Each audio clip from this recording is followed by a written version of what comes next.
So we start this morning with new developments in the Jeffrey Epstein investigation.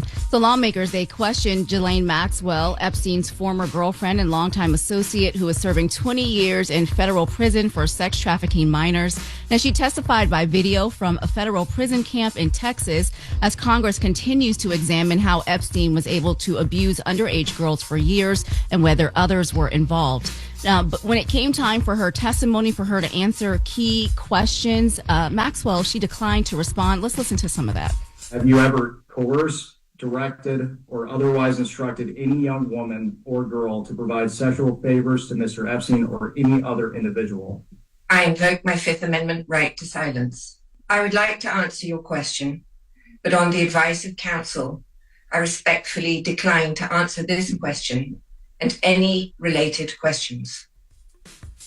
So basically, that's how that deposition went. Congresswoman Melanie Stansbury, she was inside of that deposition. Now, afterwards, she said she was disappointed with the testimony and suggested that the limited cooperation was intentional. Let's listen to some of that.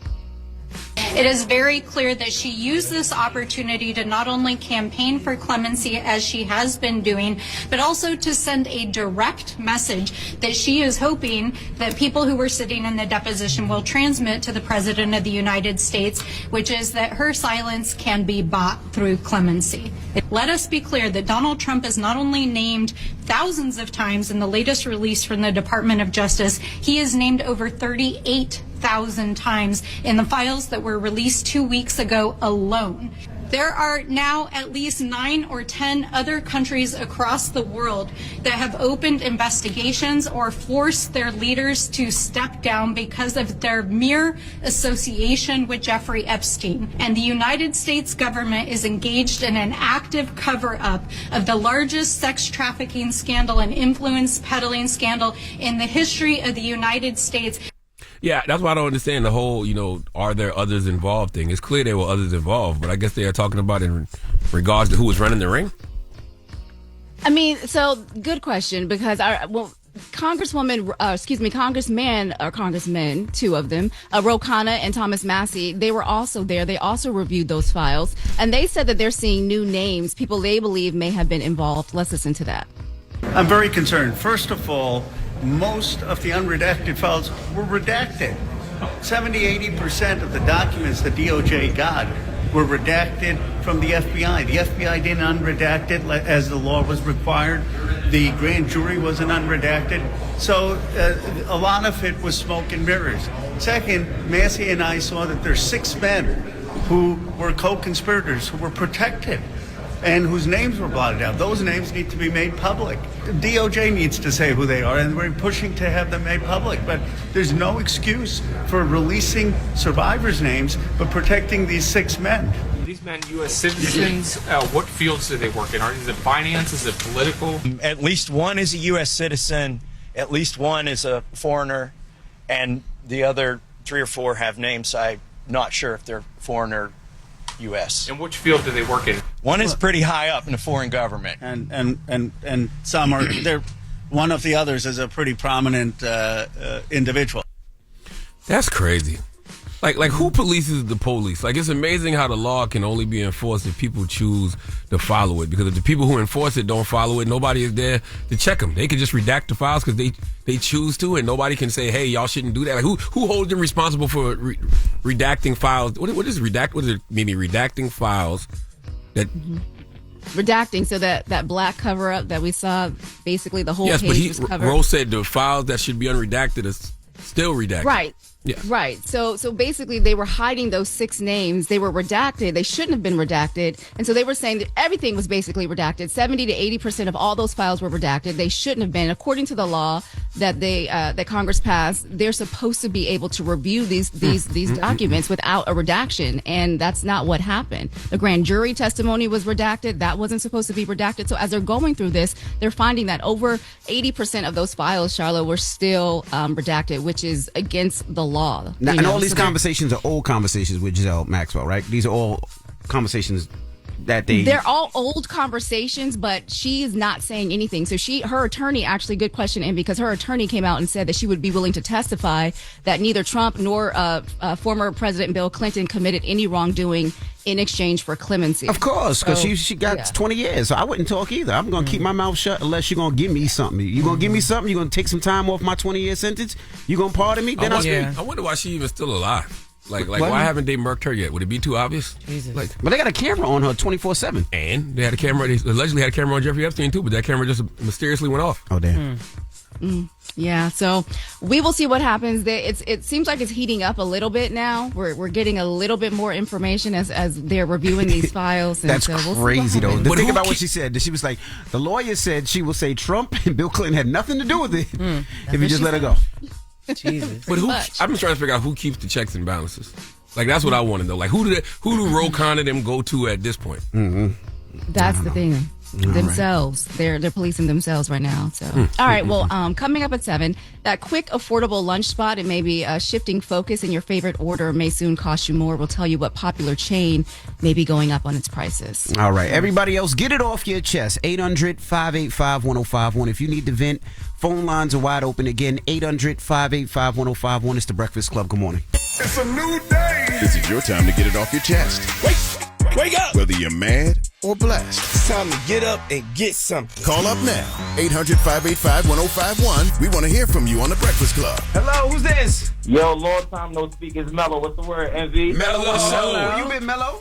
What's the word? Life is amazing, man. Life been lifing, but God been guarding. Can I tell you? That's right. As long as you good, brother. As long as you good. Absolutely, man. First off, I want to say happy birthday to my mom. You feel me? I'm not about to air out her age because she's going to whoop my... Never mind. But also, it's Black History Month, and I got to double down on this. Yo, can we drop on the cruise bond for all the beautiful, natural black women in this world?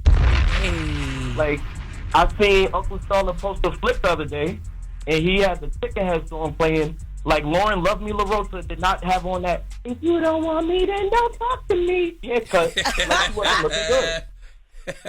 Like, she was looking amazing. Stop doing that to her, bro. No. You told her to let go of the bad wigs, and she did it.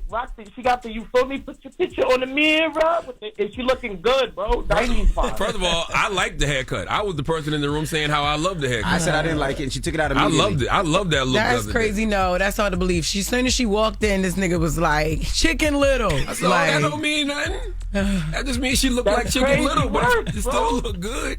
Nah, bro, come on, bro. You always like, don't hate on her because you can't pull it off. And I seen you. You tried to on Daht back in the days. Hey, what are you talking about? I ain't never had no hair. You try to rock that same haircut, bro. You not low. Mello, you just talking. Well, Mello, let me tell you something. I was watching Love Jones for the millionth time on Saturday night, man. Yeah, man. There's nothing like 90s rom-com fine. Just that natural beauty. No surgeries. No nothing. Just fly. Beautiful. Oh. What you mean, thank you? I ain't talking to you. Goodbye, Mello. Mello act like you're flirting with him. You know what I'm saying? Thank you. Hello, who's this? This is Kia. Boston. Hey, what's up, Kia? Good morning. From where? You said Boston? Good morning, DJ MD, Charlamagne, Jess. Good morning, girl. Get it off your chest. So I called in this morning. I wanted to talk about how Charlamagne is always getting on DJ MB about being Dominican. I've been listening to the Breakfast Club since my daughter was like 1. She's now 16 now. And she said to me the other day, was all like, oh, mommy, I looked up DJ MB online because she never seen you. And she's like, he is a light skin. I didn't know he was that light skin. So that's probably why DJ MB, that's probably why Charlamagne's always getting on him. So I thought it was funny, and I wanted to call him. Well, please let your daughter know the reason I get on him is because I want him to represent his heritage. I'm not Dominican, man. So I think representation is important. So the fact that he's Dominican, I don't see why he don't represent because other Dominicans would really appreciate that. I am not Dominican. If you from Boston, were you Cape Verdean? I am not Cape Verdean. I'm black, thank you. Oh, no, you Cape Verdean. If I'm Dominican, you Cape Verdean. No, if I'm Dominican, you Cape Verdean. She didn't call you Dominican. Yeah, don't get mad at her. I call you Dominican. I don't think you're Dominican, DJ MB. Okay, all right. I thought it was funny because my daughter finally looked you up and thought you were so light-skinned, now she knows why Charlamagne's always getting on you about being Dominican. That's right. So I just thought it was funny. And I want to shout out the Breakfast Club. I've been listening to y'all forever. And I also want to take the time to shout out the fact that I am an up-and-coming photographer. I do photography.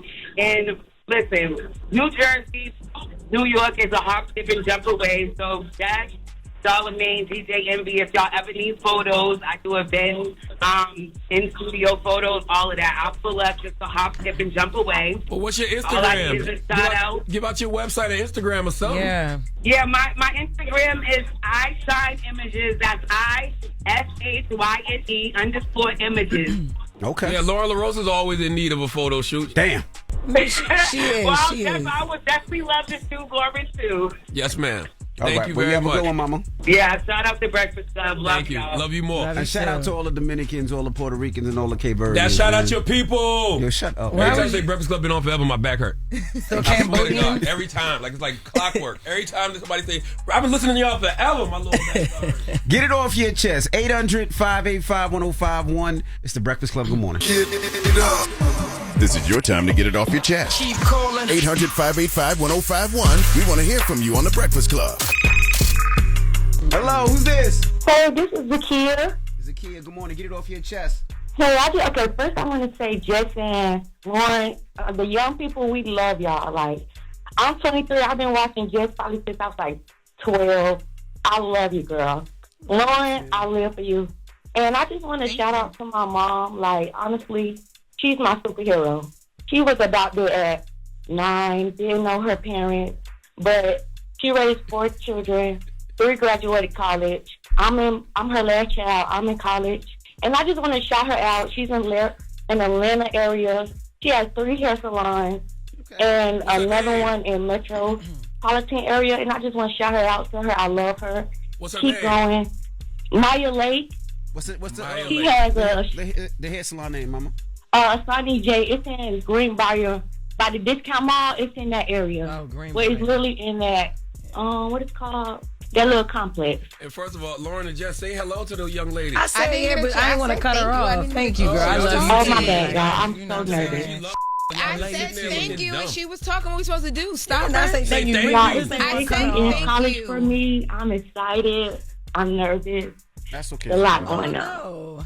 All right. You'll be fine, though. You'll be fine. We appreciate you. Thank you so y'all. much, Mama. No problem. Talk to her, Did Loren. Good morning. Y'all have a great day. Wait, okay, good day. You God, too. Loren. No, you say what you got to say, Lauren. You said you was nervous because you were in college? It's a lot going No, on. it's a big week for me. Like, okay. I mean, yeah. Well, It's a girl, big pray week about for it. me. Pray about it. Put on some Yes, worship yes, music. yes. I got a playlist, too, if you need it. DM me.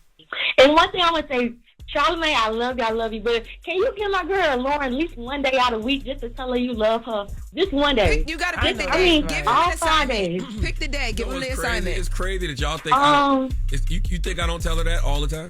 What part? No, I know you do, but sometimes you be on my girl like I don't tell heavy, you that, like Lauren? What? heavy.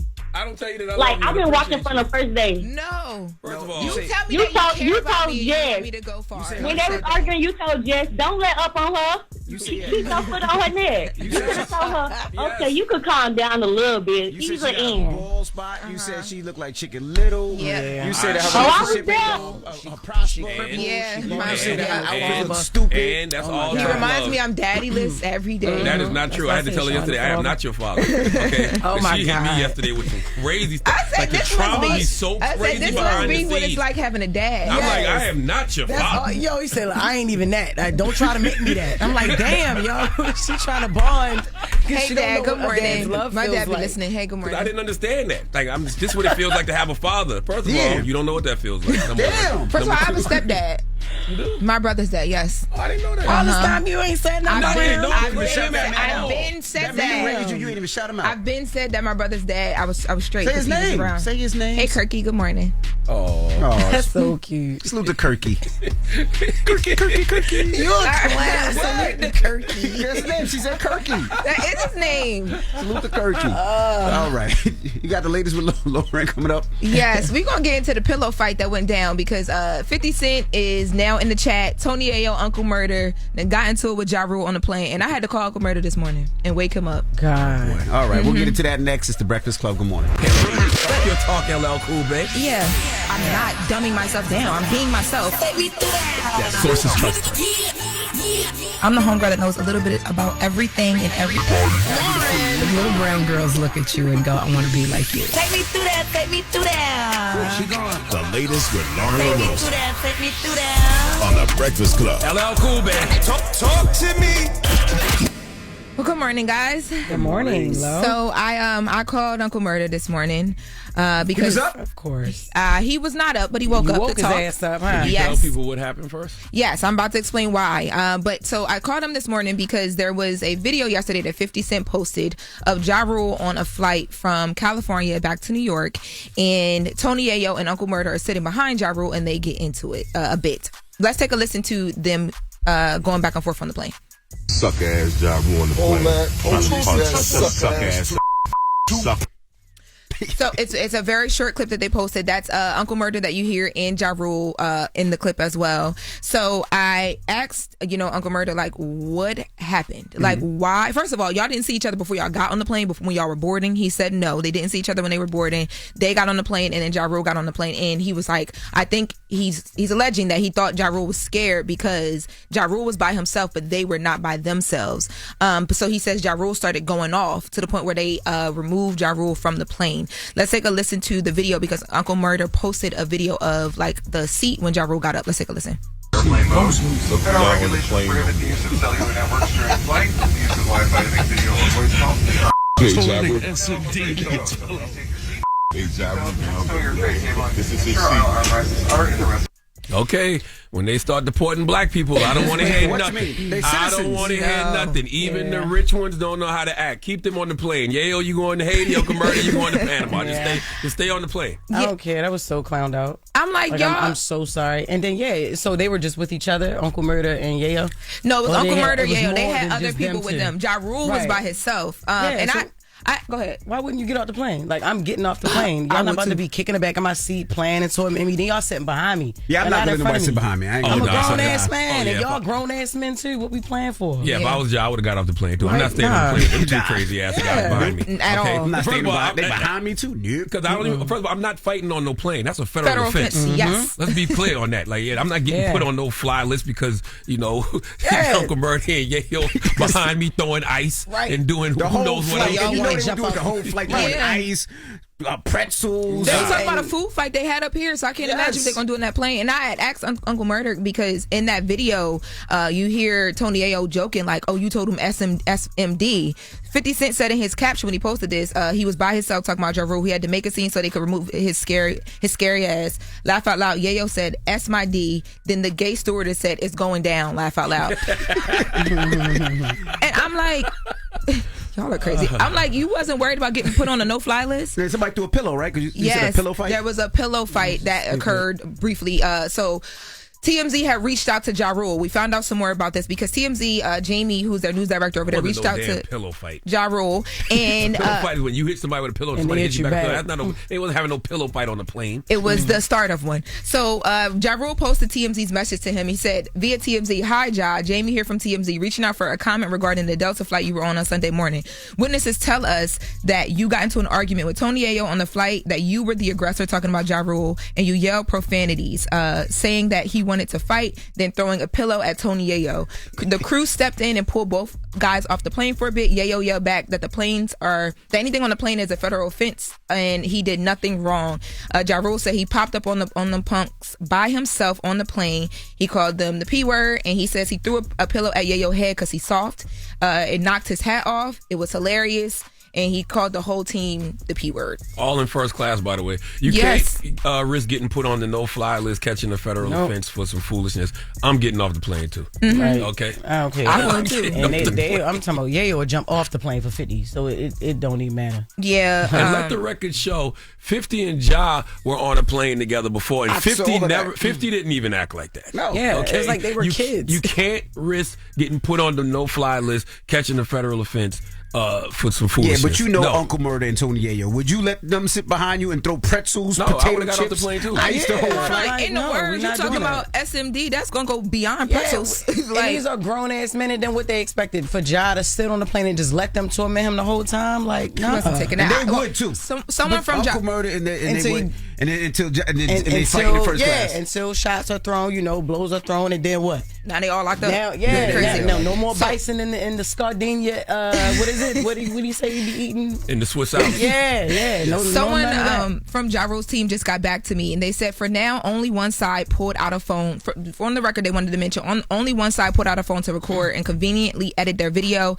They mentioned at this point this person is getting up to take his kid to school. He said Ja Rule is about to be a grandfather. Tony Yayo, not sure if he has kids or not. Uncle Murder mentioned on the Breakfast Club he bought a house once he started to have kids. With all of that, we need to focus on love. Not sure why we're inserting ourselves in beefs at this point, entertaining beefs or keeping beefs going. Yeah, I'll be honest with you. I wouldn't even want that video out if I was any of them. You know what I mean? Because don't be surprised if somebody calls Delta just to report them, just to see what you saw on that flight. Yeah, That's the type of world we live in. And Delta don't play about their first class. I did reach out to Delta to see if there were any repercussions that were going to happen, but Uncle Murder told me that they love Delta. There was no issue. They flew without incident after this. And Yayo and Murder, y'all got sponsorships and stuff now. Y'all got the podcast, the Real Report. The first episode dropped yesterday. Yes, it did. I'm surprised Murder was up at 5 a.m. when you called him. He wasn't up. He woke up and he said, "Good morning, Loren." And I was like, "Hey, good morning." And then after I was done, he was like, "Good job. Thanks for calling." I was like, "Thanks for waking up. Yeah, I'm going. You can go back to sleep." What did 50 say when he was on the plane with Ja? He said every now and then he would get up and just walk around to make him uncomfortable. I got that Well, audio. you didn't make a scene. Oh, you got the audio? Yeah, let's take a listen to 50 on the Breakfast Club. So do y'all see each other? Not, like I saw him. Yeah, we sat right in first class. Like he sat on the other side, like by the window. See, and then I sat down and kept getting up and moving around and things. Seeing if anything would happen. Just making him uncomfortable because I knew that he was by himself. It was like him and another guy. How you get a bully? I'm the victim. I've been victimized so many times. All they hear is the shot. They don't see the person get slapped. Before it gets to that point, they don't see what actually caused all of the things to happen. You know what I mean? So it's really and Josh, because he wasn't involved with nothing. It just was him taking credit. Do you ever see you and Ja like pictures together? Will we say InstaVid or? Nah, that won't happen. Some things don't just go away. Like it just won't go away. Like when the weather get ready to change and I can feel it, it reminds me that I should have a problem. Well, that's how Yayo and Murder should handle. Just walk back and from forth. 50. Yayo and Murder. That's a federal offense. Not to mention you just got people that'll complain. People that'll send that video to Delta and just complain and say, "Look at this type of stuff y'all have in first class." Yeah. 100%. Like, why bring those kind of issues on yourself? I'm definitely not staying on. That's a flight from That's LA crazy. to. I want to get my nap in. It's a 4.5, 5 hour flight with the beds. That's just wild to me. I got to sleep with one eye open because I know they're gonna throw some pretzels on me. No. Then you get put on another flight. You don't know if the first class is even available, so you got to wait the next flight. Ja Rule, I wouldn't even. Phones out, y'all recording. They sent that straight to 50. My lord, he's in front of us, my lord. Like, I don't, come on, man. What do you want us to do, my lord? Like, I don't got time. Well, in the next hour, we're going to talk about 50 Cent has inserted his beef in all the hours at the top of the show this morning. Because in the next hour, we're going to talk about Cardi B and Stephon Diggs and this alleged breakup. I've been digging and I think I done figured out some things, but 50 Cent is commenting on that as well, too. So we'll get into it. Did you reach out to them as well, too? I have, but we're going to talk about that. Jesus, Lauren. All right. When we come back, we got front page news, and then Teddy Riley will be joining us. It's the Breakfast Club. Good morning. Good morning, everybody. It's DJ NV, Jess Hilarious, Charlamagne the Guy. We are the Breakfast Club. Let's get in some front page news. Now, some quick sports. Steph Curry won't play in the 2026 NBA All-Star Game due to runner's knee, so he is not playing this weekend. What's the All-Star Game this weekend, right? Yeah, this weekend. I will not be watching. Oh, no, it's on Sunday, so I'll be watching it. This weekend, I will be watching LSU play my University of South Carolina women's Gamecocks, 8:30 p.m. on ESPN. You heard me? Because that is going to be an incredible game. All right, Malaysia Fawali is from South Carolina, used to play for the University of South Carolina, transferred to go to LSU, and this is the first time that they're meeting this season. So I'll be watching that this weekend. Oh, yeah, that's gonna be a good game. Yes, it is. Wow, LSU yes, it is is. what, 5-1, and South Carolina's 3-3. What are you talking about? What? No, I guess not. No. That's men's football. We lost 2 games all year. That lost 2 games? Okay. Yeah. All right. Number 3 in the country. All right. What's up, Mimi? Good morning, MV, Jess, Charlamagne. How y'all doing this morning? Peace, hey, girl. Mimi. Hey. Good morning. So the 2026 Winter Games are underway overseas. Have you guys been watching this or paying attention to it at all? No. I've been watching the Olympians say how they don't like America. Now, I seen one sport. I seen the sport where they on the ice and they throw like that little disc and the disc slides into the something. I don't even know what it's hockey. Called. No, it's not hockey, man. It's hockey. They're on ice skates. They throw some little funny disc. I don't know what it's called, but go ahead. I don't know what it's called either. But this morning, the spotlight is shifting off the games and into politics. So an American Olympic skier, Hunter Hess, he is defending himself after comments he made about representing Team USA sparked backlash. Let's listen to that. It brings up mixed emotions to represent the U.S. right now, I think. It's a little hard. There's obviously a lot going on that I'm not the biggest fan of, and I think a lot of people aren't. I just think if it aligns with my moral values, I feel like I'm representing it. Just because I'm wearing the flag doesn't mean I represent everything that's going on in the U.S. Yes, we are Americans. Americans have freedom of speech, and we carry that everywhere we go. And if he's not happy with the American government, he has the right to express that, period. Yeah. Well, the comment drew sharp criticism from President Trump, who called him a real loser and said he shouldn't have tried out for the team then if he wasn't going to love the USA or support the USA, whatever he interpreted that comment to mean. But now Hess is responding in a social media post. He said that he loves his country. He's proud to compete, but also believes that what you were saying, Charlotte, that America has the right to speak freely, right? That he shouldn't have to not hide how he feels. And he and other Olympians, they're also joining in. They're saying that they're proud to represent the U.S., but they believe that athletes should be allowed to voice their opinions. And they said the same thing, basically. So you can still love your country and still want better for it. Now, the International Olympic Committee, they are aware of the political backlash or the political back and forth, and they have declined to comment. So, yeah, so America is raising some eyebrows overseas. And we've been talking about this landmark social media case that's happening here in California. That's where the woman who was about 19 years old, she said that it damaged her mental health. Jess, I think you and I were talking about this, right? Snapchat settled, and then TikTok settled later. Well, now there is another major case underway, this time in New Mexico. So a high-profile trial against Meta, it began this week. The state's attorney general, they are suing the company which owns Facebook, Instagram, and WhatsApp. We're talking about Meta. They're accusing it of failing to protect children from online predators.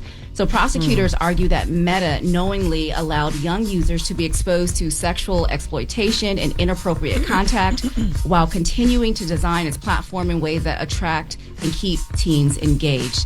Now, they claim that the company was aware of the risk, but they refused to fix it. Meta, they say that is not true.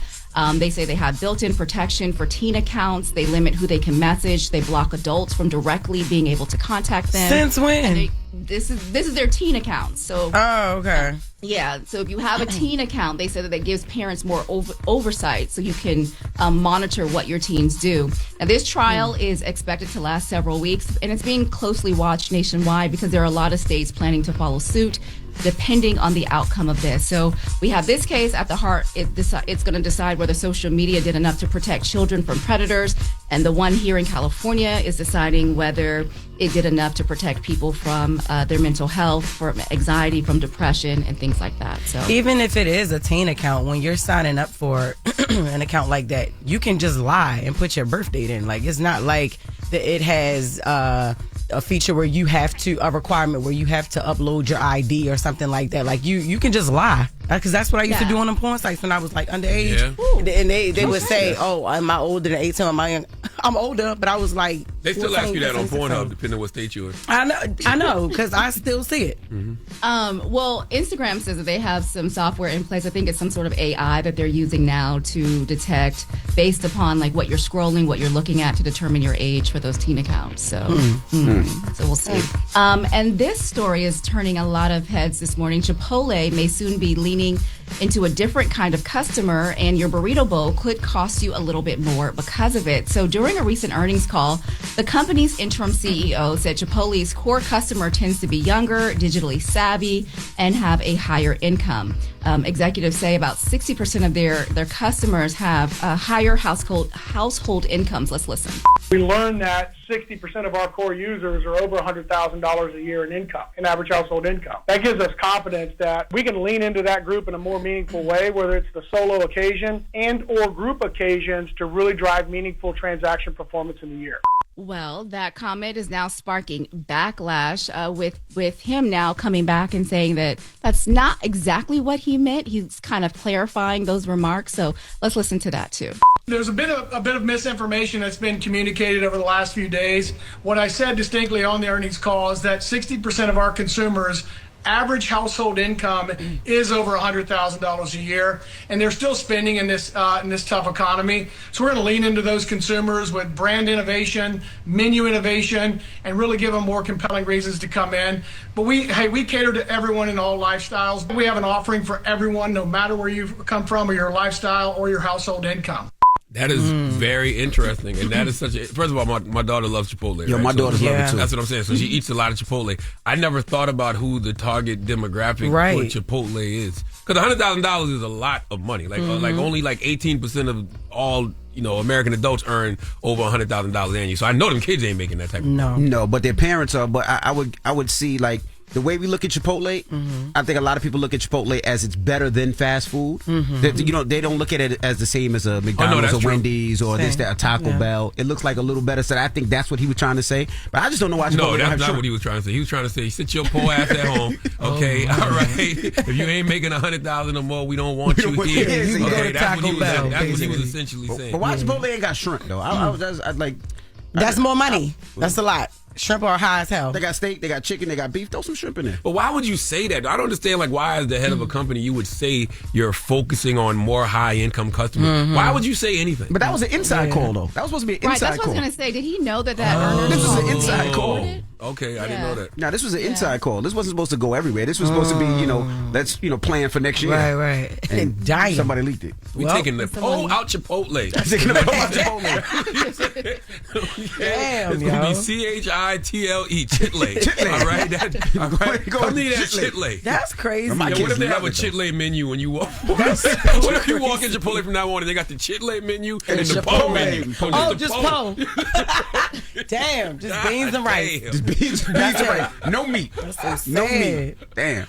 Well, now he's clarifying those comments, y'all. He's basically saying he didn't mean it like that, and so he wanted to say that was some misinformation. They have menu items on there for everybody, no matter what your salary may be. You can still go to Chipotle and find something that you can afford. So. All right. Okay.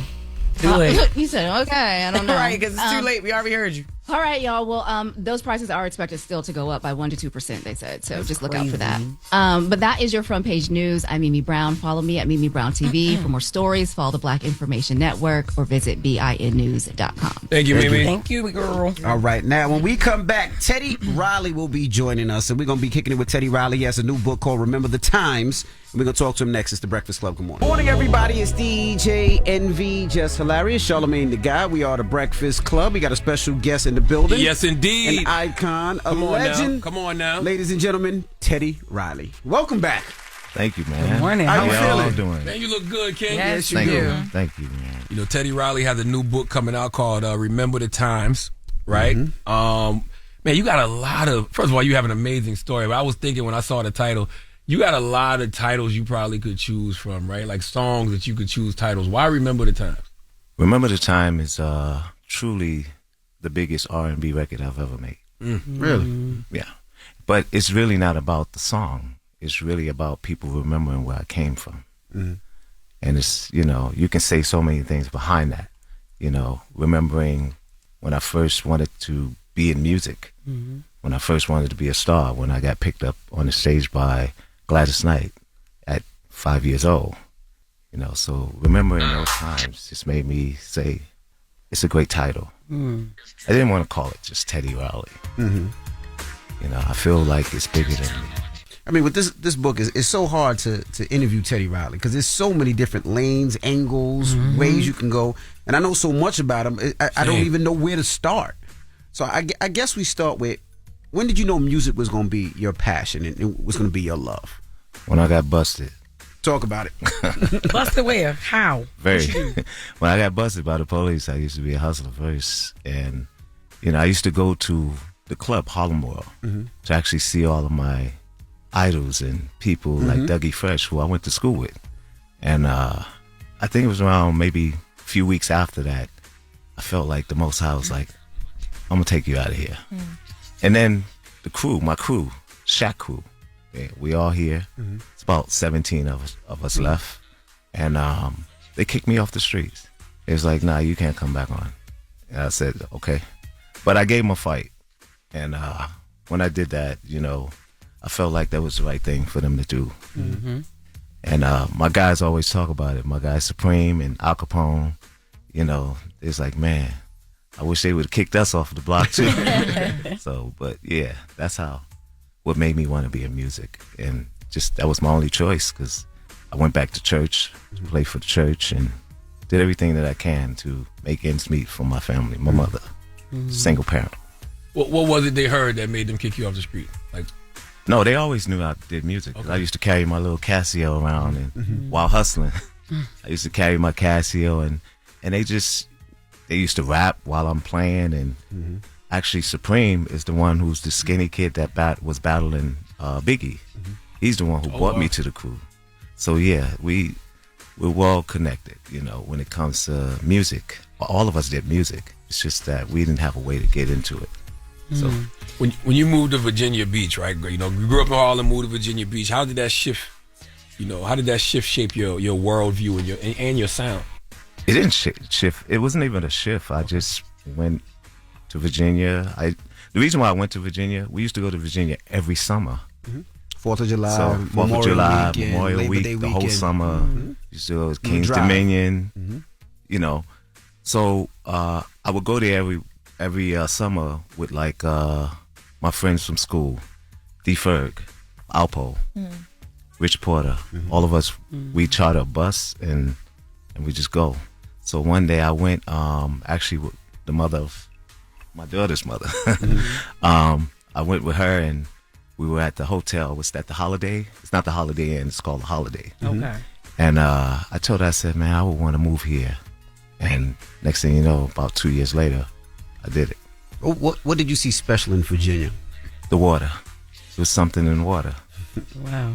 And it just made me want to be there.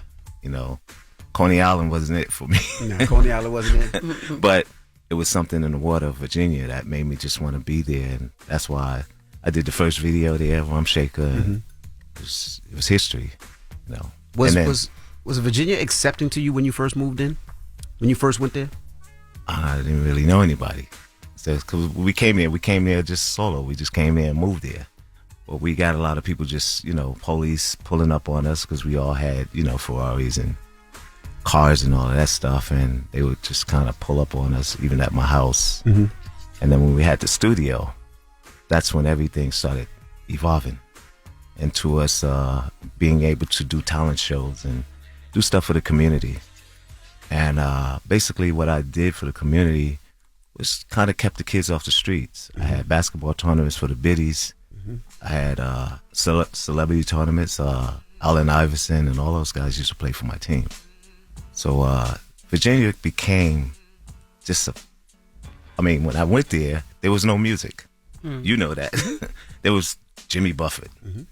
And then after that, you know, just getting acquainted with the radio stations. I got a couple of people jobs, like with Shaggy. I got him his job at 104 and 103. And 103 Jams. 103 Jams. But he was at Z. What's that? Yeah, the other station for you. Yeah. So yeah, just being able to be connected and help people just get jobs and opportunities for kids to play ball and softball. We had a softball team. We just had everything going. And that's what they recognized. But Virginia didn't recognize me. The people did. Gotcha. Do you remember meeting Pharrell? What's the first that? time you met him? Remember meeting Pharrell and Chad? And what was that like the first time you met them? And did you see the greatness at that time of them? Of course. When I gave the talent show, everybody was going for the people who were singing "I Will Always Love You" and all of these high, long notes songs. And I said, no, they're not the winners. They're the winners. And they didn't even have the concept. They just went in and just freestyled. And it was Chad and Pharrell at the time? You know, switching instruments. And that really intrigued me. I was like very impressed with what they can do. And that was my goal, just to find more creators you know, and just take them to the next level.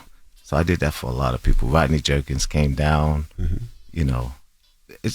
I just built a synergy that brought everybody down. I even had executives, Russell Simmons, all of them. They came down, Heavy D. So just, that's what made it big for me. It made it even more attractive. Now, you brought the community in. I remember going to that studio. We used to have these times where he would bring students, local people, and everybody just to come listen to projects. Yeah. Just to come listen to music. And I remember seeing, first time I ever seen it in my life, and it's going to sound crazy now, I think you might have had the first plasma television in the world. Oh, yeah. In that studio. It's like, no, you know that was a gift. From who? From Michael Jackson. Wow. Really? Because he used to always... Could he afford that? What? Come on, are you serious? Back then, I think it was like 40, 50,000 for that television. Yeah, crazy. It was a lot, but I said I wouldn't buy it. But he just, you know, one thing I did with Michael, we built a brotherhood, you know, where this guy, anytime when I had my daughter, my second daughter, he just bought everything for her. I didn't have to buy nothing. So it was like that, you know. And when his kids, my kids used to babysit his kids, you know, when he came down to Virginia, you know. Where did he stay when he was in Virginia? Did you rent him a house? Was it a hotel? Because it would have been crazy, the fact that Michael Jackson was in Virginia. He tried to stay in a hotel, the Marriott. And that's the reason why I don't stay in that Marriott. I stay in a new hotel down the street. But they invaded his privacy, Wavy TV.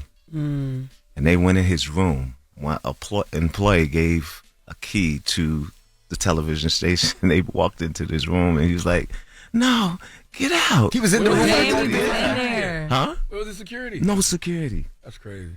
So I moved him out and put him in one of my places.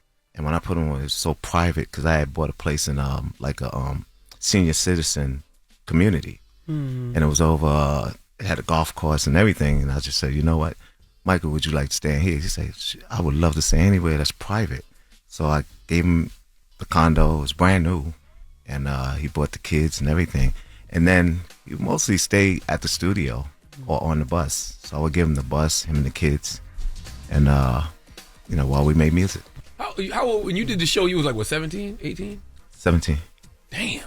I always went, when you were, when the Michael Jackson thing made me think about it, because when you were producing those hits as a teenager, who was protecting Teddy Riley, the kid? Like, you know, people might have been celebrating your genius at the time, but they might not have realized how young you were. So who was protecting you then? Nobody. Wow. Did you have protection? That's the reason why, you know, a lot of things that back then I didn't know. And I sort of didn't have a concern because I just want my music. I wanted my music on the radio. I just wanted my music out there. And I blew a lot of opportunities. At the same time, a lot of my business wasn't done. You know, example, I did the Key Sweat album. I've only made $1,500 from that. To this day? To this day? Jesus. But I got the publishing, but I never got my royalties. No one never looked out for me. So now we're going through different channels because you can't, you know, have a person's name on the album and as a producer and not have a contract. Wow. You understand? So thank God I know the business now. Yeah. There wasn't times though when like even Michael himself was kind of like trying to pour game into, because I saw you say working with him around that time was like being in college. Like you weren't asking him those questions. He was older then though.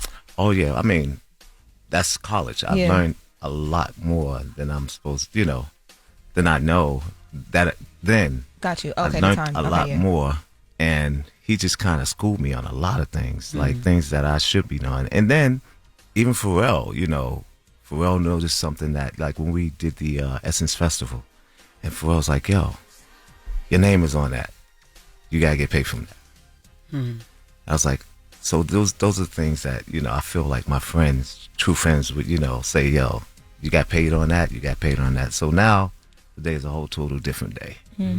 It's a beautiful day. So you never made no money off the show either, because you was uncredited on that too, right? Yeah. God damn. I just wanted to hear my record on the radio. You know, I just had stars in my eyes and not business. You know, when I went down to Virginia, I was even a little more established. You know, I had a cool team, and you know, actually the mother of my son was my manager, Maddie, and she helped me out a lot. You know, so my thing is I like to be creative, and most times, you know, you don't think about the business aspect. But whose job is it to correct that though? Because I mean, like you said, Dougie Fresh, y'all went to school together, y'all was cool. Like, well, with Dougie, that situation is a little different, and I'm cool. I'm really cool. Just my thing is, if I'm just being mentioned, I'm good. Mm-hmm. It's not about the money. It's really about, you know, the legacy. So that's what rich people say. Yeah, I know, right? You know what to do? Was there ever a time where you lost it all? Yep. And what happened with that? Because, you know, and the reason I ask is I remember the studio, and then I remember they was like, "Nah, Teddy got rid of the studio and the bus." I'm like, that's Teddy's everything. What happened? So I always want to know what happened during that time. Around that time, I moved to California because the work wasn't coming to Virginia. So when I went to California, I just kind of just built myself back, and I actually filed bankruptcy there. And when I did that, it gave me a whole new change. And so crazy, right after filing bankruptcy, I say about maybe 4 or 5 months later, I was back to where I was. Financially, business-wise, I had built a new team.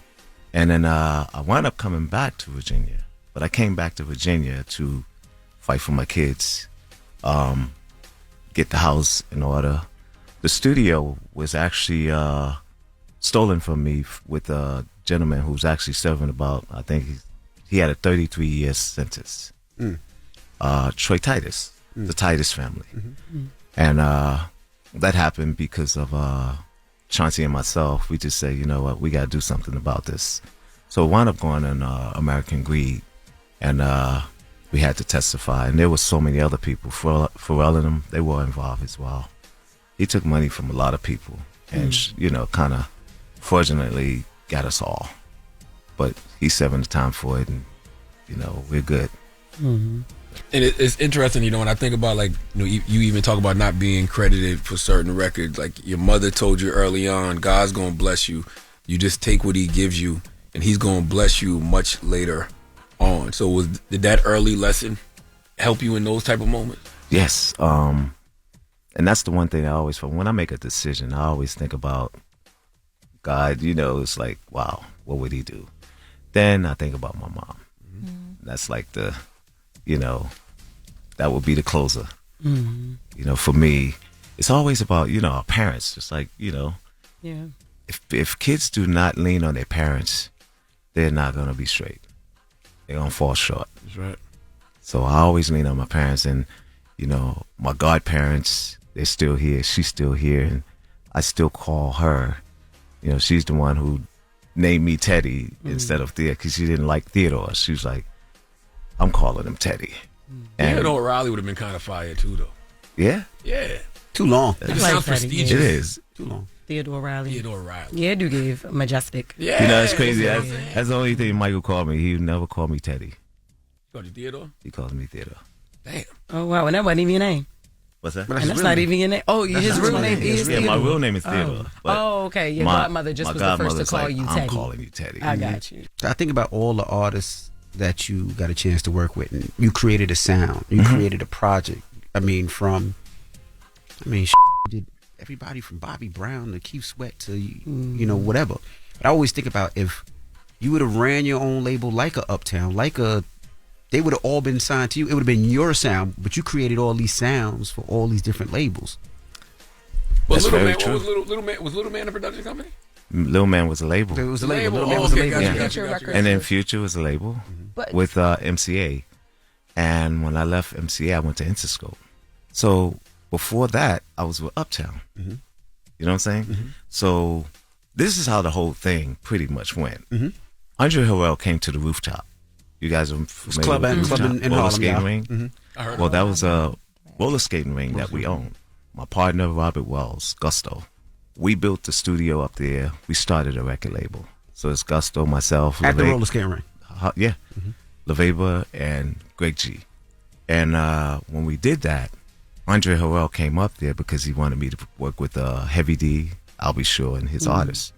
Before he came, it wasn't called Uptown. When he came Uptown, And he hung with us, and he tried to, I guess, do a deal with my partners, and I wasn't, a factor to it. I was just supposed to be the producer. Mm-hmm. And that's why everybody always see me as the producer instead of making me a partner. But my guys didn't do it, and they didn't fall for the deal because I wasn't implemented as a partner. Mm. So that's what I mean by being pimped. Mm. So that's, I wasn't fortunate or wasn't in the right room to be that uptown. But they always wanted to give me a label, which is a high furbish, production company. Mm-hmm. So, but now it's a total different story. I can pretty much do anything. What artists did you get a chance to possibly sign and say, you know what, you let go or you didn't do that deal? I had many opportunities to work with Missy. Used to always come to the studio. The Brat. Did you see the used to talent always- in Missy when she Of course. I'm the one who basically said to Missy, you should be solo, because she was with the group Sister. Yeah. And she used to always come to the studio, and she brought the group, everybody's cool. But I said, you need to be solo. And she did it. Also, who else? She had the Brat? The Brat. I've known the Brat since she was 14. And she used to come up with my best friend, Dawn. And I didn't know what to do with her then. But when she went with JD, I was like, that's the perfect combination. Sometimes you got to, let things be, because it's going to happen the way it's supposed to. Mm-hmm. So who else? Chris Brown. For real? Chris Brown, Allen, Timmy Allen brought Chris Brown to Virginia, to the studio, to Virginia Beach. Mm-hmm. And then he was very, very young. And I didn't know what to do. I was so into Blackstreet, and that's my group. I wasn't more like, I was the creative one, working with my group, working with the groups, when I had the time to work with groups outside of me, and then work with Bobby Brown and all the different ones. So I was kind of spread thin, to have a record label and then have this and sign this person. So, I signed as many as I could, and, just kept it moving. What about Timberland? Timberland was actually already signed, working with Devontae and, but we all knew each other. Timberland used to always come to the studio as well. And we just built a friendship, because we all from Virginia. I moved to Virginia and, became from Virginia. So it was always a networking thing, and we always had fun together. That's crazy. You didn't know what to do with Chris when you was a child protege yourself. Well, I'm different. I was more of producer. Okay. I was more of, let me work with somebody, But at that point in time, I was so into like building Blackstreet. You know what I'm saying? Like coming from Guy, I said, I got to build something else, another dynasty. So I wasn't more into signing anybody at that time. So you were going for groups, like not just solo artists. You looking for another group anyway, too. Yeah, Okay. because I signed 911, used to be Basic Black. Today, work with High Five, and I was like, I love working with groups. So underrated group, man. We don't see Oh, groups High Five, anymore. so underrated. Yeah, Yo. I'm actually working with them now. Really? Wow. They got hits, yo. Man, They that's they got a some very big records. underrated group. Yeah. So Tristan and I, the original members, they came back, and we are coming together to do the New Jack Swing tour with Dougie and everybody. Oh, that's One of my fire. favorite performances is High Five on Apollo when they did I Like. And the reason I like that performance so much is the coordination. Like Yeah. they all were dressed alike. The choreography was hitting. You could tell that they rehearsed and practiced. You don't see that in too much of any group nowadays. That's true. Too many groups Well, anymore. you don't see no Yeah, groups. you don't see no groups. You're right. Yeah. Well, right. that's my goal. I'm looking at working with them and doing a partnership with them, Guy 2.0. And Why you say 2.0? I say 2.0 because I can't say Guy, because Guy is Guy. But Guy 2.0 is the new guys, and I can't wait for y'all to hear them. All I'm doing is just keeping it consistent. Is Aaron in it? No. He said new guys. But it's going to be some of the old members, I'm assuming, no? Or no? No, I don't think they're ready for this. This is a whole nother aspect of what music should sound like and the consistency, because people were looking for consistency. That's the reason why we don't have groups, because everybody's breaking up. And I'm really tired now of just making people wait, especially to hear my music. How you gonna let a song go #1 and you're not standing behind it? I like when #1. Booty Call, these records have got line dances and we sitting just dormant. Doesn't work that way. Are you doing them a disservice by calling them Guy 2.0 though? Because I know they got you, but goddamn, Teddy, let's chill. I like. It's a beautiful. Groove Me. They're beautiful that songs. That of bar's course, high, bro. It is, but ask them to sing it. Do you think, everybody always has the conversation of Aaron Hall, and they always talk about R. Kelly taking Aaron Hall's whole thing. Do you think if... First of all, for the new people that don't know what the hell you're talking about, spell that out. That sounded crazy. Okay. People would always say that R. Kelly stole Aaron Hall's style, stole the whole concept of the look, everything from Aaron Hall. What were your thoughts on that? No, he was inspired. You can't steal. You know what I'm saying? It's like me giving you sounds, and I'm giving you sounds, I'm giving you sounds. We're not going to sound the same. R. Kelly does not sound like Aaron Hall. And Aaron Hall does not sound like R. Kelly. He has his own sound, and he developed his signature. Aaron developed his signature. He lost his signature. And I'm sad to say this, we're on tour, and if you have to always do this to the crowd, it is what it is. And of course, you could say that Frankie Beverly, but at least Frankie Beverly went out there and gave it his all. When you go out there and don't give it your all, and then you just gonna pass the mic, it just doesn't work that way. People want to hear your music, and they want to hear your record, and that's what I've been really tired of, especially making the music and being the architect of my sound. I want my sound to show, and there's so much I can't wait for you all to hear that I'm doing. I'm doing the Symphony New Jack Swing album with guest artists and people who come and sing my music with strings, and I just have a dream of just doing like the Carnegie Halls and something special for us as a people where we can be in tuxedos and be ghetto fabulous with this bed of music. Why? So when the world was having all those other conversations about Michael Jackson, like the cases and all that stuff, right? You as a friend, like how did you, I guess, how was supporting him through that time? Because he had done, a whole different side of him, right? He had done so much for you. As a friend, like how was I was that? always there.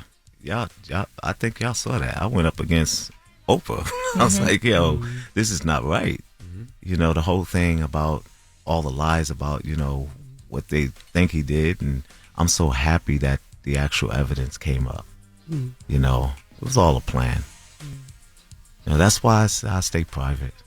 Michael is the one person, how and whenever celebrities getting stuff, they'd be like, they trying to tear him down. The system trying to tear him down. He was trying to buy NBC. He's the one celebrity I always say, like, nah, they really was trying to get Michael. Michael had way too much power. Yep. And I really hope that in the movie they explore, what he did on the publishing side so people know how much power he actually had. I hope so as well. I know that I have a few songs in there, but I'm hoping that, they give that roadmap, because most times they just make the film and make it look glorious or whatever it is. But I think the truth needs to come out now. I think so too. Yeah. There you have it. Make sure you pick up the book. Remember the Times. February 10th, Teddy Riley. The icon, the memoir. legend. Teddy, we appreciate you so much, man. I appreciate y'all Appreciate too. you all you've done for this communities, this culture, this music industry. Boy, because like I said, the inspiration you gave so many kids is just the reason why a lot of kids, I'm sure, are in this music industry right now. Just seeing a kid from Harlem that was able to make it, it means a lot to people, brother. I'm so grateful to even know that, and kids come up to me. I do like NAMM and all of the different conference and shows, and when I appear, it's like a magnet, and I love it, to be able to talk to them. So I've never done a master class, which will be coming up soon. But all of this stuff is starting now, which I'm happy, being that I know my business, I know how to do it, and get the what I'm worth, because I've never gotten what I'm worth. Well, there you have it, ladies and gentlemen. It's Teddy Riley. It's the Breakfast Club. Good morning. Salute to Teddy Riley, man. Make sure you go pick up his book, Remember the Times, the memoirs, out today. That's right. Actually. And he looks good still. Yeah, Salute said he's 60, right? Got to be 60. Oh, I don't know how old Teddy I think he said he's about to be 60. he's about to be 60. Yep. Well, let's get to the latest. Your talk, LL Cool, babe. Yeah, I'm not dumbing myself down. I'm being myself. That sources trust. Big Low. I'm the homegirl that knows a little bit about everything and everything. The little brown girls look at you and go, I want to be like you. Take me through that, take me through that. The latest with Loren Take me LoRosa through that, take me through that. on the Breakfast Club. LL Cool, babe. Talk to me. Talk to me. LL Cool, babe. Big Low. Good morning, y'all. We are going back to the Super Bowl. Just real quick. Okay, so first up in Super Bowl news, so there has been these rumors circulating that Cardi B and Stefon Diggs have split. Now this started. That ain't got nothing to do with the Super Bowl. It does because Nothing it started during Super Bowl weekend. Tell us how. So it started during Super Bowl weekend for several reasons. So number one, fans had noticed that they had unfollowed each other. Now I can say that this happened before. The unfollowing and the photos being removed off the page, that has happened before. We reported on that here. But then there was a moment when Cardi B was on. She was on a carpet for a celebrity game that she was hosting, and it asked her about any words she has to Stefon Diggs before the game, and she responded this way that got people going. Let's take a listen. Inspired message for Stefon before the game. One inspired message for him. Good luck. It was her body language with the good luck. She was talking to ESPN in that clip. Now, I reached out yesterday every place that I could. Of course you did. Yeah, I mean, because it's rumored right now, and I was trying to get more clarity on what happened, why, whatever, before I could report, but no one has responded back to me. Now, normally I will say... Good luck causes all of that? No, it's the removing of the photos on the page as well, and them unfollowing each other, and in fact, that's all that she said. She didn't say that's my nigga. She be going off for him. She has turned into like the ultimate football girlfriend, like literally. And we have heard or seen nothing. There was supposed to be this huge $1 million party after the Super Bowl that did not happen. Of course, he didn't win, but I'm assuming they still would have celebrated the fact that he made it there. There's also been conversations about whether or not this has something to do with invites, because there was, one of his best friends that was in the audience with his family, and also a mother of one of his new children. So what the best friend got to do with it? Because it's a girl that allegedly used to deal with Offset. Oh my God! Yes. Now I'm waiting for a response from any old body to please get back that's to me. Very but close. Yeah, as of right now, that's all we have on that. But if I get anything, hopefully after this, I'll be back. Nobody ever replied. Mind your business. No, because they know that if I'm reaching out, I'm trying to make sure that we do our due diligence up here and not just lean into what is being said. And normally, I will say my sources in this area give me something to like make sure I'm able to speak clearly. They ain't give you nothing yet. Everybody backed off of this one. Like, we don't want nothing to do with this one. Maybe they figuring it out. It happens. That's still her baby daddy. Yeah, we'll see what happens. Now, 50 Cent posted, can you imagine, he posted a photo of Cardi B and Stefon Diggs. Can you imagine waking up this morning and you done lost your B and the Super Bowl? I would tell everybody, get away from me, have a drink, and go back to sleep. Now, in other Super Bowl news, speaking of people upset and going through some things, the people on the right are still really, really upset that Bad Bunny got the chance to perform at the Super Bowl. Ain't they though?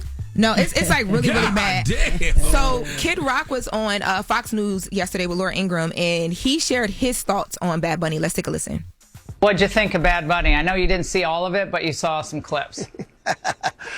Like most people, I didn't understand any of it. I mean, I saw there's a lot of dancers and a lot of big to-do stuff, and he said he wanted to have a dance party. It looked like he had one. Not my cup of tea, but I don't fault that kid for doing the Super Bowl, getting in front of a global audience. I fault the NFL for putting him in that position, and Turning Point for having to come out and have an alternative for people to watch. It's just poor kid.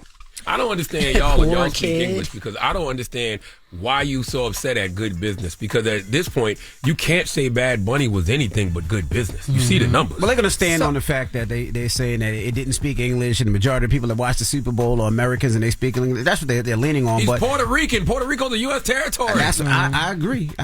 And I don't think you needed to understand what he was saying to feel the vibe.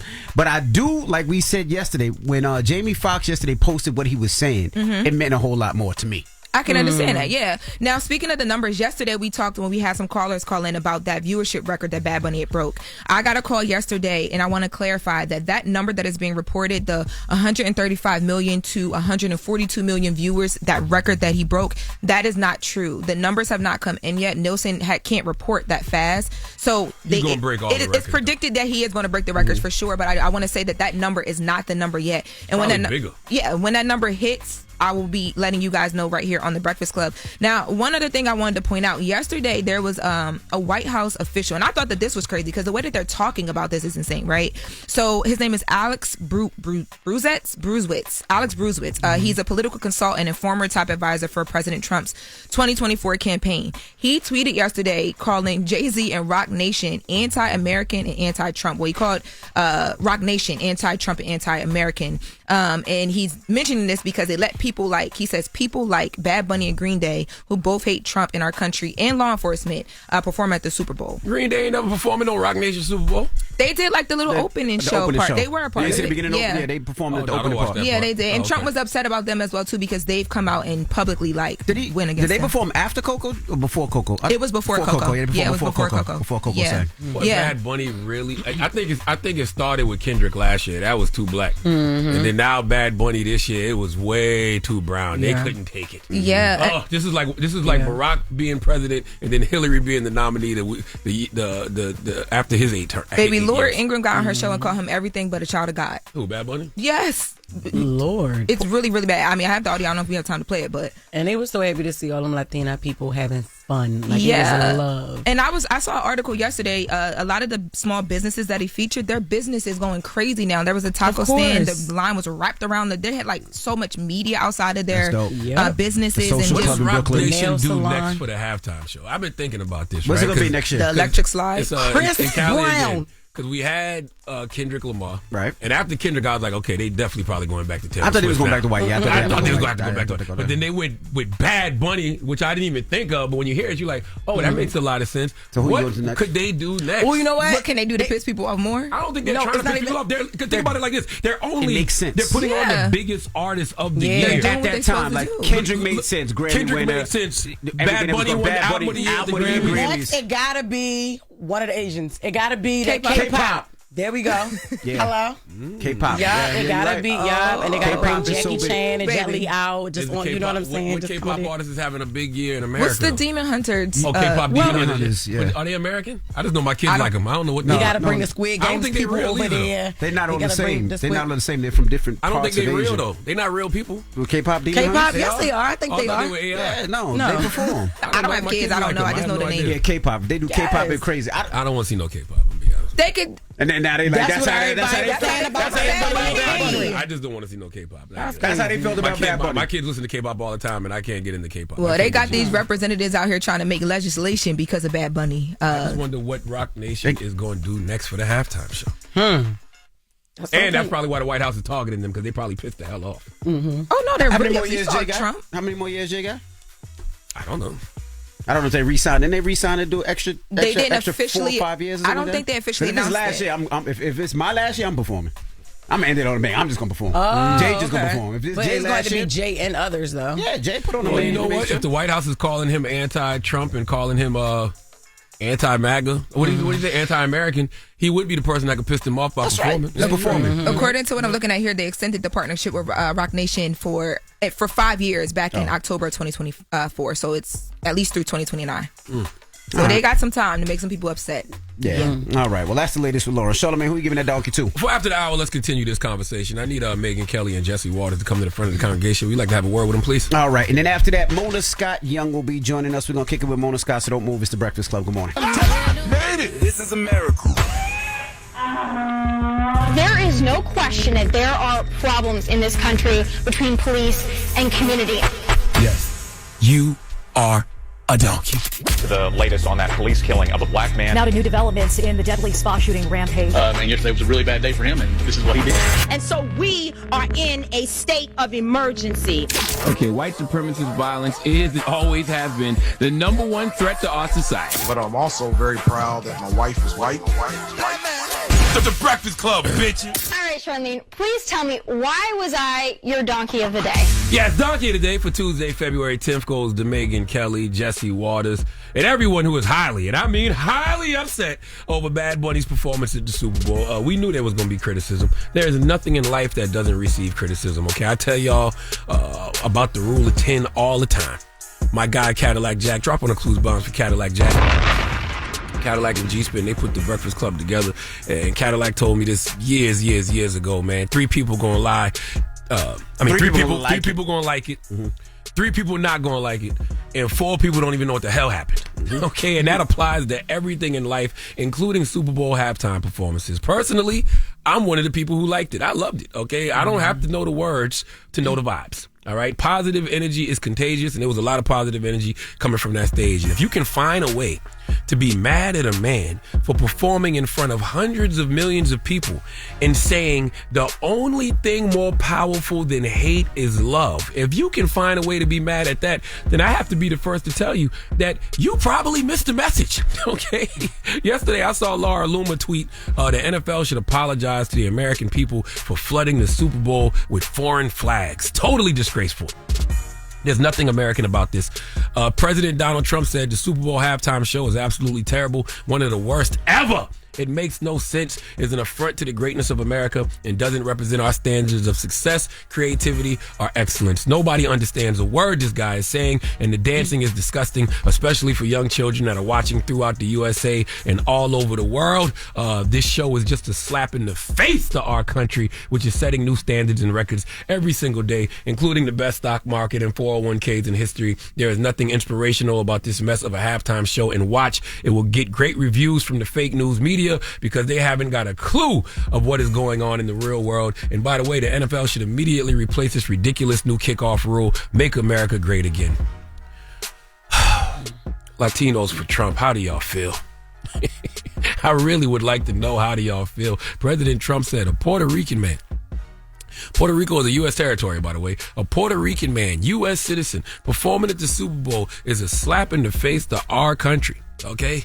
As if that's not our country too. Okay? My God. But then you have Megyn Kelly and Jesse Waters mad that the whole show was done in Spanish. Let's listen. I like the Super Bowl not to be an international event. I like it when we kind of all come together as Americans, especially when it feels like the NFL is just using it as a marketing ploy to recruit Latin American audience on the heels of Latin America invading this country. 20 million pouring in, and that's what you see. You see all these foreigners speaking a foreign language with foreign flags marching into the camera like a caravan. Too soon. This was an open borders moment. Everybody knows it. That's what's going on here.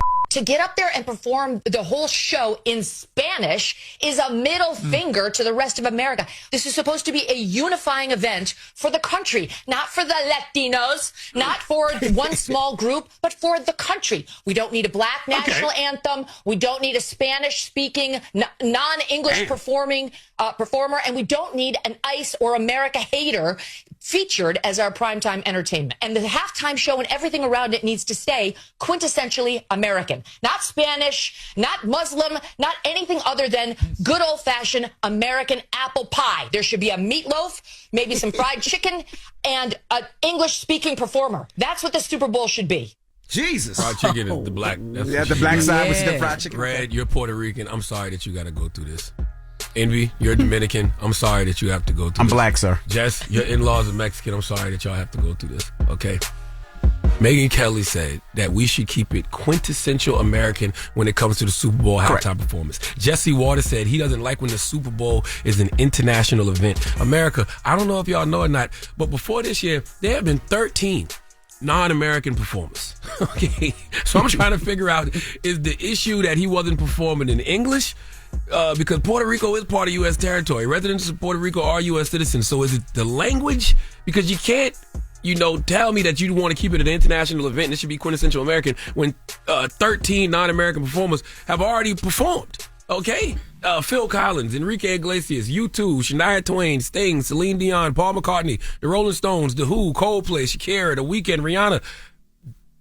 I don't remember y'all complaining about any of them. Okay? I wonder if Enrique Iglesias, Shakira would upset this administration. And if so, why? If they were to perform now, would they upset this administration? And if so, why? I think I know the answer. Okay? And I have a question. What did Brown do to you? Jesse Waters, Megyn Kelly. The way y'all acting over Bad Bunny is how y'all should be acting over the Epstein list. Okay, yesterday, lawmakers Ro Khanna and Thomas Massie were supposed to be reviewing some of the Epstein files under the Epstein Files Transparency Act, which Khanna and Massie co-authored, and it requires federal agencies to provide unredacted records from the FBI and grand juries related to Epstein's criminal case. And guess what? They were still redacted. Okay. In fact, Ro Khanna and Thomas Massie said the Justice Department redacted the names of at least 6 men who are likely incriminated by their inclusion in the Epstein files. Why aren't you outraged about that, Megyn Kelly and Jesse Waters? That's what people should be upset about. Okay. They should be upset about how the government is playing in our face and protecting powerful men who are potentially pedophiles. Okay. Listen, you know what Bad Bunny performance made me want to do? Learn Spanish, okay, because I like the energy of his music, okay, and my kids, learn Spanish in school, so I'm like, you know what, let me keep up so they're not cursing me out behind my back, okay, and I want to know what the hell he is saying, okay. I'm not going to sit around and complain that it's not in English. I'm going to get on his level, and that is the beauty of America, okay. America is the great American melting pot, a society where immigrants from diverse cultures, ethnicities, and backgrounds blend together to form a single, harmonious, and stronger unified culture. That is what makes America truly great and always has. Okay, America for a lot of people is one big teachable moment. And if you stop learning, you start dying. You know who said that? Albert Einstein. So guess what, Jesse and Megyn? You might be dead on the inside. Okay. Please give Jesse Waters and Megyn Kelly the biggest hee-haw. Jesus Christ. All right, well, thank you for that donkey of the day. Yes, indeed. Morning, everybody. It's DJ NV, Jess Hilarious, Charlamagne the Guy. We are the Breakfast Club. Loren LoRosa is here as well. We got a special guest in the building. Yes, indeed. Mona Scott Young. Welcome back. Thank you. Good morning. How are you feeling? Good morning. On fumes, exhausted, but tired? Alive, so I'm happy. You're always working. Always working. I seen a video yesterday, and I don't know how true it is, but they said Love and Hip Hop is over? No.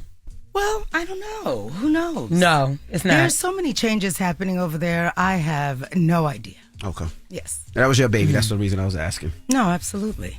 Now, but all babies grow up. They leave the nest. That's right. What you doing? You doing movies now, right? I am, yes. Concerts as well? Concerts as well. I've started promoting tours. I got bit by the bug when I did Missy's tour and the Queens of R&B. So I've continued to do that. Yep, been doing some radio dates, so that's been fun. Before TV and before movies, you were managing artists. What skills from artist management translated most directly into building the entertainment empire you have now? I think, the relationships with talent, being able to kind of bridge that gap and getting them to deliver on services and just relationship management overall, That's probably the biggest skill set that I think I bring to production. You've been with Missy for so long. How, most times you don't see a manager doing it for that long. Right. How has that relationship been so solid for that many years? I mean, I think it's because it's transcended work, right? We're friends as well. And, we really kind of appreciate each other on a level beyond the business. And so there's a respect level there that I think, keeps the relationship going. Yeah, Busta too. Exactly. On Tyrese, right? He's going, and I just started working with Tyrese. Why such a headache at this late in your career?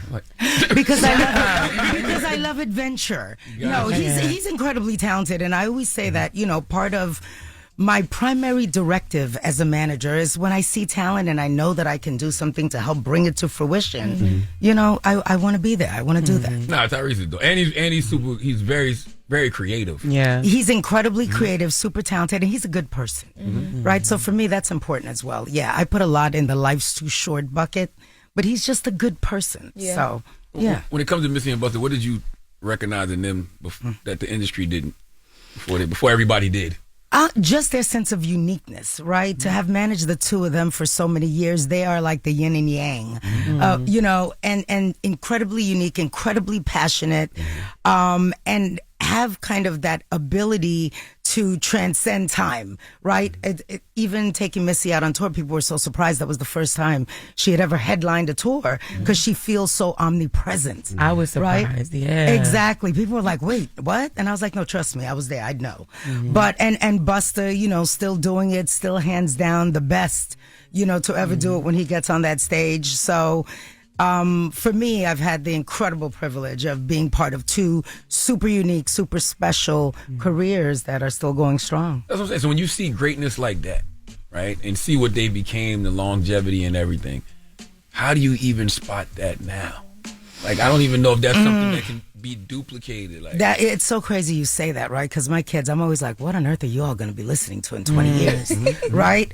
It's and there's something to be said for, you know, what they're enjoying now. But I do believe that the artist development, the art form of being an entertainer, right, has been lost. And that's what creates the longevity. Right now, what you're seeing is a lot of people who are as strong as their latest hit, right? You got the hot record, you're popping right now, you're on fire. But what is going to give you that staying power, right? Are you going to be around 20, 30 years from now? Do you ever feel like the success of reality TV, it boxed like a lot of black creatives in the one lane, even though it was giving a lot of people opportunity? It didn't necessarily give you a lane, I guess, to showcase talent, so to speak. Well, it's hard, right? Because I think the internet, you know, had a lot to do with it as well, because it leveled the playing field for artists, right? Before, where you had to have a major system to gain exposure, now the exposure was literally at your fingertips.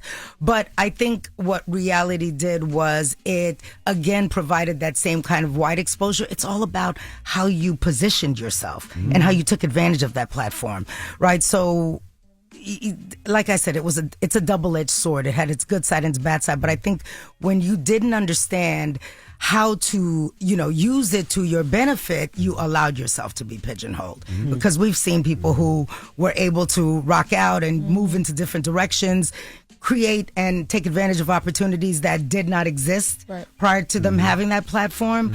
So I think it's all about, you know, understanding the business model and how to work it to your benefit. Do you miss it at all?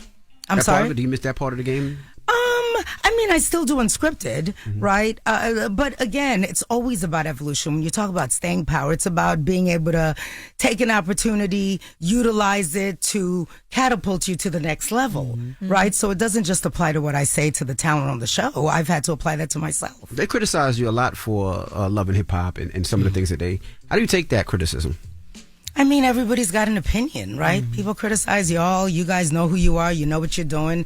I'm not, you know, I don't live my life based on what other people think.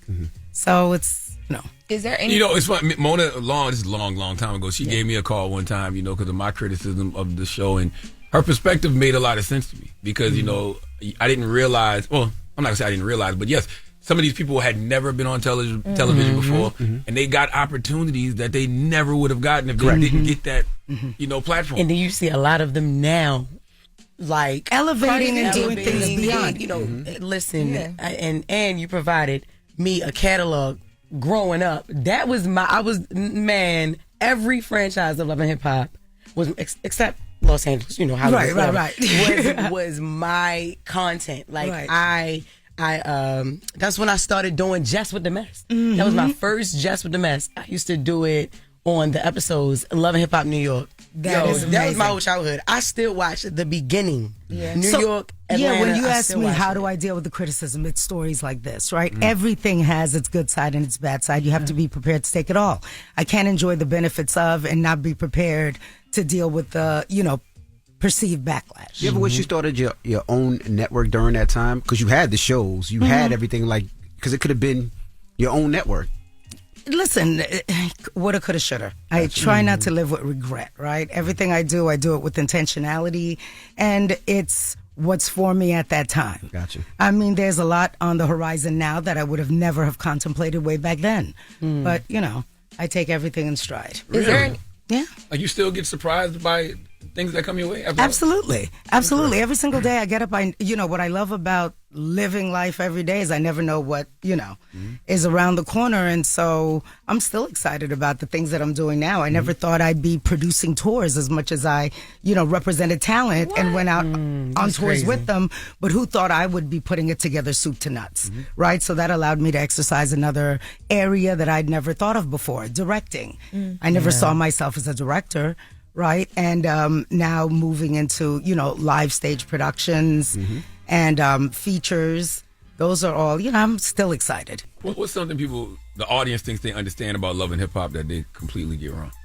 Listen, it has evolved tremendously, and I think there were times later on when people felt like they wanted to add water and stir it to the formula, right? So I'm just going to come in and do this thing that's going to, make me the meme of the day or whatever. But in the beginning, what people didn't understand is that this, like we said, was really their lives, and it was difficult for them.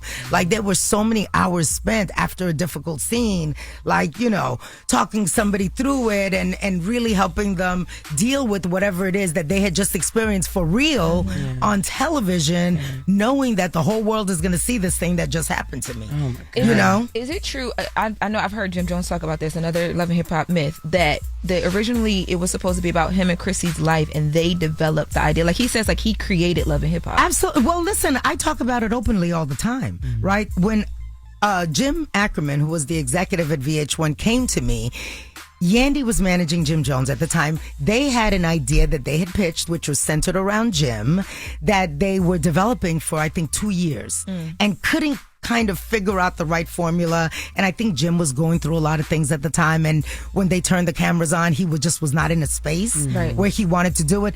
And so there were a couple of iterations before we landed on what people came to know as Love and Hip Hop. I mean, we tried to do something with Mama Jones and, the dynamic between her and Chrissy. And, so there were a couple of things that we tried. And then when it was more about these ensemble casts, it was like, well, let's spread it out. Let's look at the friends. Let's see who else is in the world. And I've said also, the person who came up with the name was Emily. We were sitting there going through a bunch of different names, and Emily was like, Love and Hip Hop. And we were all like, yeah, that sounds great, Yep. Well, now they're going to say, well, why didn't they get equity in it then? Because if you understand the business of television, at that point in time, this was an unproven concept, right? There was nothing like it on television. Everybody was kind of locking arms and trying something. It could have been an epic fail, and then you would have had 100% of zero. But when you do television, it's work for hire. Right? Yeah. They were not investing money, and this is the business side of things that people need, to educate themselves on and understand. Nobody came to the table and said, I want to fund this. I'm going to own this thing and license it. Right? This was an idea that was purchased and paid for by a network, and everyone developed it for that network. When your legacy is discussed, right, like 20 years from now, what do you hope people say you changed about TV, not just what you profited from? I don't know that I'm necessarily as interested in hearing what I changed about TV as much as I am the impact that I had on people's lives. Think about the number of cast members that have come through just that franchise, never mind all the other things that I've produced and the other things that I've done in my career and in my lifetime, right? And just knowing that in whatever shape or form, in whatever scope and scale, that I had an impact on helping someone, realize their dream, helping someone get one step closer to, their full potential, or understanding what their space is in the world and how to be in that and live it and live up to it. That's, to me, way more important. And again, that's when, talk about accolades or talk about criticisms. None of that, has any bearing for me, because as long as I every single day understand what my intentions are, maintain my direct relationships, know the impact that I've had on their lives, whether it's been publicized or not, none of that stuff, matters to me. Do you have any other movies that you're doing? Absolutely. We're developing a ton of stuff. Absolutely. Some I can talk about. Very excited to be working with Suzanne DePass, the legend. Right, exactly. We have several projects that we're developing. Also, a project that I have been pursuing for a very long time. When I did my first TV show, one of the judges on The Road to Stardom with Missy Elliott was Tina Marie. And so I have been passionate about seeing Tina Marie's story come to life. So that is a project that I'm working on with her daughter, Aaliyah Rose. So I'm very excited about that. But many, many more things to come in the pipeline. So, well, if you need any more actresses, of course, you are on my very short list. Audition. Absolutely. Very short list. And Charlamagne, I will be following up with you on my podcast. Absolutely. Beautiful. I wanted to ask you too. I know you've always been proudly Haitian. Yes. Right? Now, do you have anybody impacted by the ending of the TPS status? I mean, not directly. Okay. It's just a horrible, thing that is, listen, the state of the world in general is crazy and chaotic right now. But yeah, there's a lot of extended family, a lot of, friends who have family that is being impacted by this. But it is, part and parcel with everything that's going on in its entirety in this world right now. Like, we can't just look at what's happening to Haitian Americans. Look at what's happening to us in general. That's right. It's crazy. Absolutely. Well, Mona Scott, we appreciate you for joining us. Don't forget. Mona Scott Young, my bad. Mona Scott Young. Don't forget. Mary J. Blige presents Be Happy. Make sure you definitely check it out. And thank you for joining us. Yes. Thank you for having me, guys. It's the Breakfast Club. Let's get to the latest with Lauren. Lauren becoming a straight fat. She gets them from somebody that knows somebody. She gets the details. I'm the homegirl that knows a little bit about everything. She be having the latest on this. The latest with Loren LoRosa. Sometimes she have facts, sometimes she have details, sometimes she have a little bit of everything. Well, it's the latest. Brought to you by Top Dog Law on the Breakfast Club. Talk to me. Top Dog Law. Top Dog. What you gonna do if a dog bites you? What you gonna do if a dog bites you?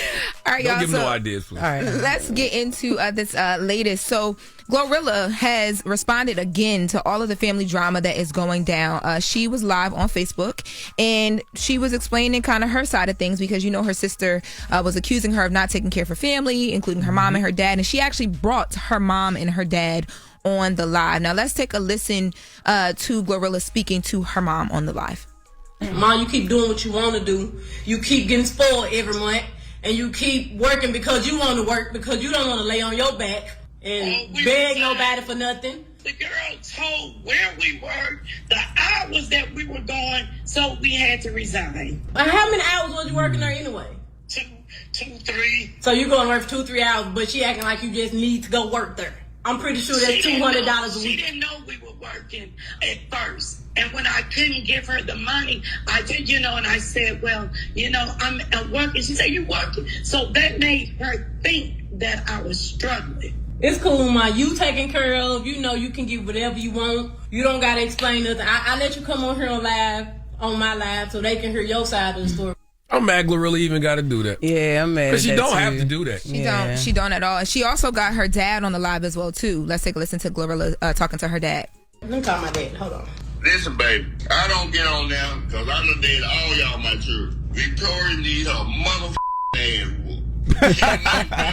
I'm the dad. I love all my children, but I do not appreciate what Victoria's doing to my family name. I really don't. Tell the world how I treat you. Man, look, you have been outstanding. I could never pay you back for all the I don't know, count. That's all that matters. You and my mama taking care of, and I'm happy. You take damn good care of me. Thank you, Dad.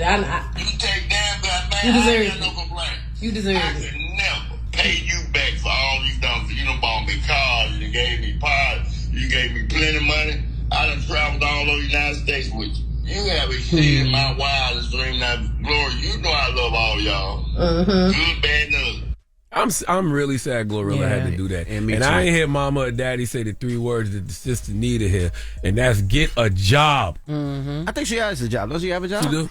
Not no more. Right? I don't know where she's working. I saw that she's like hosting events and doing skits and stuff now. I thought she had a FedEx job. I don't know if that was like a real uniform or they just put her in that because she was talking about how her mom was working at FedEx. I don't know, but I know she is hosting things now. I saw a flyer the other day and it was like hosted by Glorilla's sister. Now Glorilla did talk. That's Glorilla's sister. Yeah, come on. You shouldn't even. By the way, you shouldn't want to be known as that. You shouldn't want to be known as Glorilla's sister. Go figure something else out on your own. I'm upset at Glo that even had to post that. Like it's your family business. You do what you want to do. You work hard. You keep making these hits. You're on tour. You're working your ass off. F everybody else. Your mom and daddy good. That's all that matters. That's all that matters. And at the times I've seen Glo, I've seen her with her family. I've seen her with her brothers, and she introduced this my brother, this my sister. So I don't understand it. Well, Glorilla talked a bit about that herself, like when she was just on a live by herself, about the siblings that she does deal with and what the situation is between her and this particular sister. Let's take a listen to that. I ain't gonna talk about how you got me sent to jail for a whole week. How you tried to shoot me and then set me up. You could have been saying my name Medea positive. You went about it the wrong way, y'all, and now you'll never get a penny out of me. I'm gonna leave you alone because the world don't know that you a like literal mental patient. And they laughing at you and not with you. I could have got on there and told them how you broke out of Lakeside. How you had to take an IQ test and they determined that you had to go to the mental hospital. And how you broke out that. The world is making fun of you and I hate that for you. But continue to get your money, continue to do whatever you do, but do it on your own, off your own name. I don't with you. My siblings that I don't with, they know why I don't with them. If I didn't with you 7 years ago, I still don't with you, no matter that I got money. I don't owe you a thing. Go live screaming at the phone with your goddamn schizophrenic and make you some money and keep my name out your mouth. Keep my whole family name out your mouth. She should have said, I hope you heal. Mm-hmm. And if I'm going to give you any money, it's going to be to pay for your therapist. I could have told him you only had 9 fingers, but I ain't say that, though. Yo, and then you failed the IQ test, and that's why. She only got 9 fingers? No, I don't know. I'm just saying. I'm about to say a 9-fingered stud can make some money out of it. There's a circus hiring for that right now. Come see the 9-fingered stud. Well, her sister, didn't Tory Lanez give her $2,500? You sent her $2,500? The Tory Lanez sent her $2,500. Victoria Glorilla's sister on social media. Because she posted and talked about it and said she gave her mom half, but she said she owed her mom money, so she gave her mom half. But she also yesterday posted, it was like a text message that is allegedly from Glorilla, from their mom, and I guess Glorilla's mom, if this is real, sent it to a family group chat but meant to send it to Glorilla separately. And in the text message, first of all, she shows the mom's number, which was crazy. And a lot of blogs blocked it out, but she did show her mom's number. But the text message is basically saying like there were some times where the family did have feelings about certain things, like they wanted to go and celebrate Glow during certain things, and that didn't happen, and needing clothes and just different things. That's their family business. It sounds like it's a bunch of in-house things that should have never made it here. All y'all keep showing me is exactly why Glorilla don't want to be around you. That's all she keeps showing me. Every single time she posts, I'm like, I get exactly why Glorilla set a boundary with her. Yes. That's right. Well, in other music news, J. Cole did a AMA yesterday. Y'all know what AMA stands for? No. Ask me anything. Yeah, I didn't know that. I thought it was the American Music Awards. Me too. I'm like, he's doing his own American Music Awards, but he didn't ask me anything yesterday on his website for the fans. And we found out some things. So we found out that J. Cole, number one, does not want to do any more J. Cole music. He says he has a genuine love for music. It's a blessing dropping this album.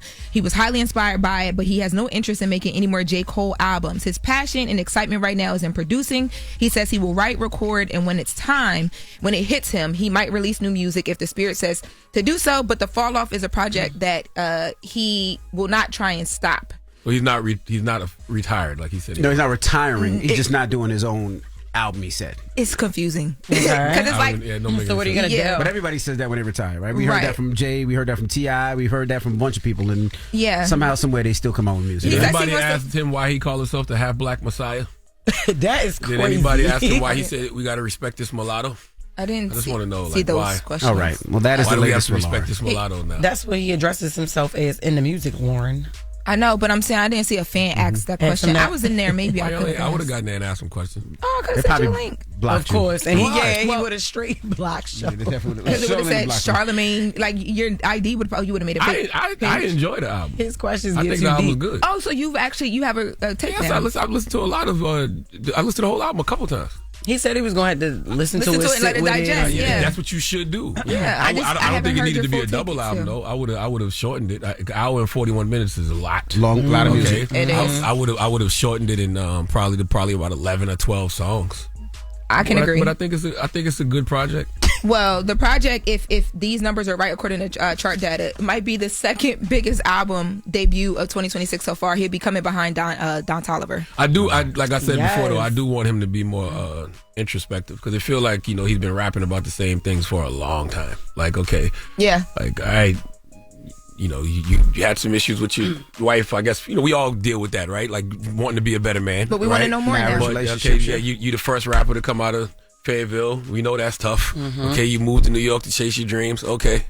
Well, I feel like he's been rapping about those same things for a long time. I knew it was going to fail your substance test, sort of. I told you that. Well, we'll talk about it when we come back. We got to go. Yes, okay. I got to wrap up the hour and let the people know. Top Dog Law sponsored this. Thank you. If you guys need them, call them for any accident, big or small.